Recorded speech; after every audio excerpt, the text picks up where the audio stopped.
பாருங்க ஓலை இப்போ எல்லாம் வெட்டியாச்சு, எல்லாம் நிறைய ஓலை வெட்டியாச்சு. என்ன வெட்ட வேண்டி இருக்கு பாருங்க. கருவின அழகா எப்படி இந்த கிழிச்சு எடுக்காம இருங்க, அழகா வெட்டி க்ளீனாக அவ்வளோத்தையும் அந்த ஒவ்வொரு சருவா எல்லாம் க்ளீனாக கட்டி நாங்கள் எல்லாருக்கும் வந்து எங்கள் ஊரில் உள்ள எல்லாருக்குமே நாங்கள் வந்து காசு கிடையாது, இது வந்து நாங்கள் ஒரு சேவை மாதிரி செய்கிறோம்.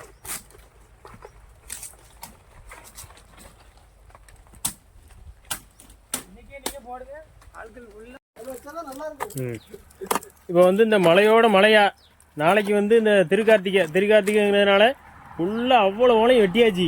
இப்போ பாருங்க ஓலை ஏகப்பட்ட ஓலை வெட்டியாச்சு. வெட்டி இனி வந்து இது வந்து எல்லாருக்கும் கொஞ்சம் கொஞ்சமாக இனி ஓலையை பங்கு வச்சு நாங்கள் நாளைக்கு வந்து ஒவ்வொருத்தரும் ஒருத்தன் சீனி கொழுக்கட்டை கொண்டு வருவான், ஒருத்தன் சக்கரை கொழுக்கட்டை கொண்டு வருவான், ஒருத்தன் மண்டபம் கொழுக்கட்டை, ஒருத்தன் கருப்பட்டி. இதில் ஸ்பெஷல் ஒன்று இருக்குது, அதான் உங்களுக்கு இது. அந்த ஸ்பெஷல் கொழுக்கட்டை வந்து நாளைக்கு தான் நாங்கள் அதை உங்களுக்கு சொல்லுவோம்.